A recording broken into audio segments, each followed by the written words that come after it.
Hi, everybody. I'm super glad to have you here. So, thank you so much for coming. And I'm super excited about this topic that we're going to talk about today, mind over matter. Uh, so, I thought I would start by just asking you a question. When's the last time that you intentionally did something different from your normal routine or habit? So let me give you an example. My youngest son was watching a video, and they said that he would have better mental acuity if he took cold showers in the morning. And so for an entire week, he got up and took freezing cold showers. He muscled through it. He made a conscious decision to change a habit of how he normally showers and did it. And I made the conscious decision not to join him. Have you ever done that in the past that you can think of, or do you just go with your normal routines and habits? Didn't drink coffee for 2 months. Oh, that's good. Yeah. And was it hard in the beginning? Still hard. I cut out soda. Oh, good. Only had maybe one a week. Excellent. Was it hard in the beginning? Yeah. Yeah, it's hard to just be able to kind of change our mindsets. And we're so ingrained in our habits and what we do every single day. So my routine in the morning, it's pretty much the same every morning. So, I get up, I turn on the shower, I start my coffee, I take my shower, I grab my coffee and drink it while I'm getting dressed, right? I put my pants with my right leg in first, I put my socks on with my left sock first. So I guess it keeps me balanced. And we do it without even thinking, right? So I can walk out of the house in the morning and not even remember getting dressed. And that's because it's so ingrained, it's such a habit that's how my subconscious mind is programmed, is just to think that way. And so that's what, really we're going to get into a little bit more about is our subconscious mind and how that really works, and then how we can use that subconscious mind to be able to help us to achieve the goals that we want to be able to achieve. So that's the purpose of, and my goal is at the end of the 6 weeks, we will have started making enough changes that we can just totally be in control and start doing those things that we want to do effortlessly, that it's not a struggle day in, day out. And so often we get onto a roller coaster. And I have struggled with my weight for my entire life since I was in fifth grade. And it's, sometimes I'll release weight and then I gain it back, and then I release weight and then I gain it back. And so that roller coaster has really perplexed me. Being a nurse of, more than 30 years, I've really wondered, why is it that happens? How come I can't just make the change and have it last? So being a nurse for more than 30 years, I've really tried to go down that path of natural health, because the longer I've been a nurse, the more that I have wanted to migrate away from traditional medicine. I am a believer that nature is designed to be our medicine, and that the more that we can rely on nature the way that I believe that we were intended to be, the better off that we are in being able to really achieve the goals that we're trying to achieve, and health and wellness. So in in so in the research that I've been doing, what I have found is that the reason for the roller coaster is because if you don't get your subconscious mind on board with what you're doing, then it actually works against you, and it fights against you in what we're doing. So, first thing that I want to do before we really get into the topics and the projects, and experiments that we're going to do, is I want to be able to identify what your goal is. So, what are you hoping to achieve in this next 6 weeks? Do we have pens?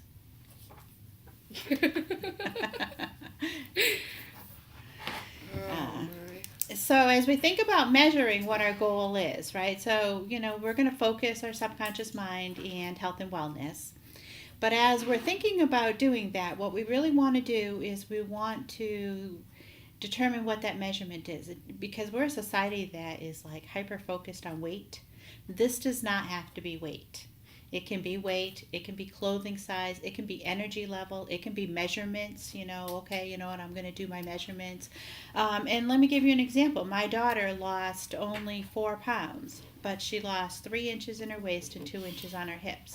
Do you think that she cares what the scale says? No. Right? I mean, she lost 5 inches total in only 4 pounds. Now she's in the military. She was, working out. Muscle weighs more than fat. She needed to lose the inches because she was in jeopardy of being, kicked out of the military because she had gained some weight after an injury. So that was a big, big, big deal to her, is being able to lose those inches. So we have to really determine what is that measurement that you want it to be. It can be the scale. It can be, clothing size. It can be an energy level. Might be, I don't have enough energy. By the time that supper time rolls around, I am kaput and I have no energy. I really need to be able to have more energy. Or it, could be that, I have this gi sitting up in my closet that my sister gave me that's 2 sizes smaller than the one I currently wear. That's my goal, right? I want to be able to comfortably get in that and wear it to karate, and it saves me from having to buy another gi. Plus, it's a landmark. It's like, hey, I've reached this point. And so, think about that. So just take a minute, think about what it is that you want that goal to be. Because that's what we're going to work towards over the next 6 weeks, is we're going to really work towards, okay, what do we need to do to be able to help you get to that goal? One of the things that when we're creating goals, and there's an acronym called SMART, and I think I put it on the paper just to kind of give you is you want it to be something that's specific and measurable. So you don't want it to be just broad. If it's, I want more energy, what is it exactly that you want to be able to achieve to do? So that way we're able to work incrementally towards reaching that point. If it is, if it's a weight goal, then specifically what is that goal? And so the SMART acronym stands for specific, measurable, achievable, realistic, and time-based. And so it just gives you something to be able to really focus on, which I think is helpful.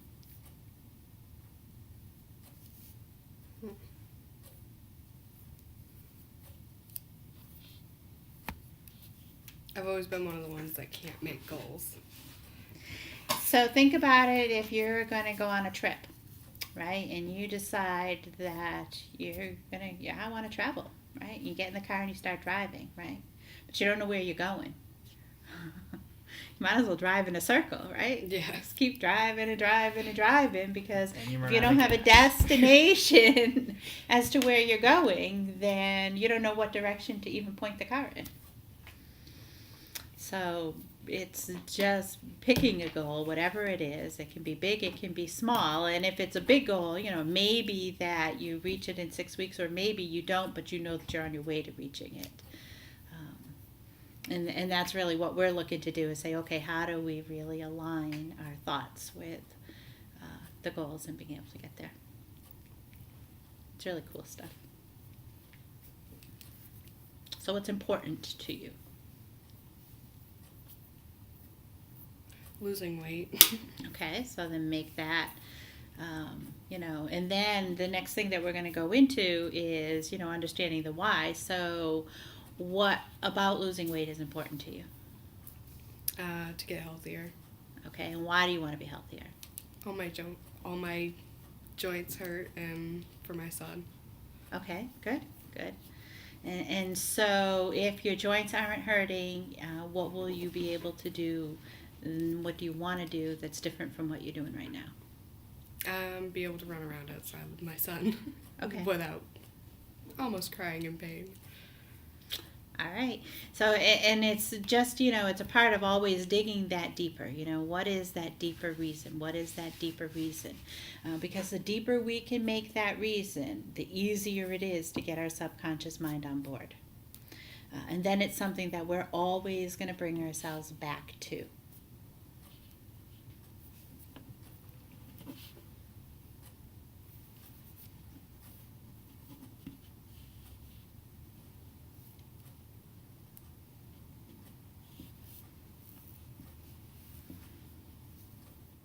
What if your first goal is your SMART goal?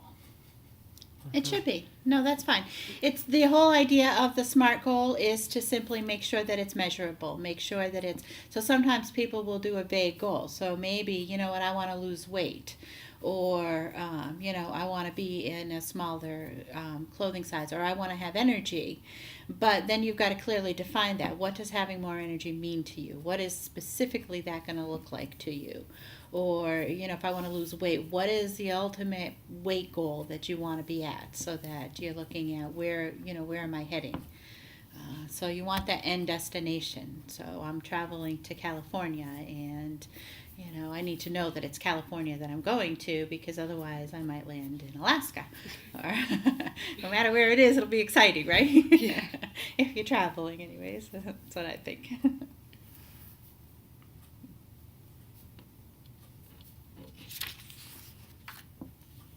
View one-sided. All right. So you have a specific goal, Yes. something that's measurable. Okay. All right. That's the most important thing. So now the next thing is connecting that purpose. And so we've talked a little bit already about your why. And it's important for, you know, each person to be able to determine what is that deeper why, what is that deeper meaning. And you'll know you've reached that deeper meaning. The way that you achieve this is you simply keep asking why. Just keep saying, why do I want this? Well, why do I want this? Well, why do I want this? And eventually you'll know you've reached that right point, because you get this deep, deep feeling, right? It almost makes you emotional, or maybe it even does make you emotional, right? And that's when you know that you've connected to that deepest reason. You want to be able to connect to that reason. So then what we're going to do is write that reason down, and you want to be able to post that reason right on the mirror in your bedroom. I mean, you want to see that reason every single day, multiple times a day, so that you know exactly why it is that you're going down this path that you're going down. You want to remind yourself of that, because our subconscious minds respond to emotion. So if we continually remind our subconscious mind of why we are doing something, it's going to get on board a lot faster than if we don't. Otherwise, it's actually like you're at war with yourself. And you have to be able to, you know, once you have your subconscious mind on board, then you really just surrender into yourself, because your subconscious mind is going to guide you. And then it's not going to be that battle. You know, should I have this bag of chips or shouldn't I? I want it, but I shouldn't have it. But I want it, but I shouldn't have it. It doesn't even become an issue, right? You no longer want the bag of chips. And I mean, it literally is that powerful. It's amazing once you get your subconscious mind on board. I mean, it's phenomenal, phenomenal stuff. So I believe that we really can impact our health and our wellness positively, one person at a time. And being a nurse for more than 30 years, I have seen the impact of chronic illness. It affects so many people. And I believe that it doesn't have to be that way. That chronic illness has reached epidemic proportions, which is crazy. And most chronic illnesses are actually preventable. And people don't know that. And so they just kind of go with the flow. The food industry is $1 trillion industry. Their mission is to make a profit. And so they're going to sell whatever it is they can get people to eat. And they're going to put addictive ingredients in that food that they're selling to keep you buying it, getting more and more and more. And so then that's absolutely 100% contributing to the chronic illness epidemic that we have right now.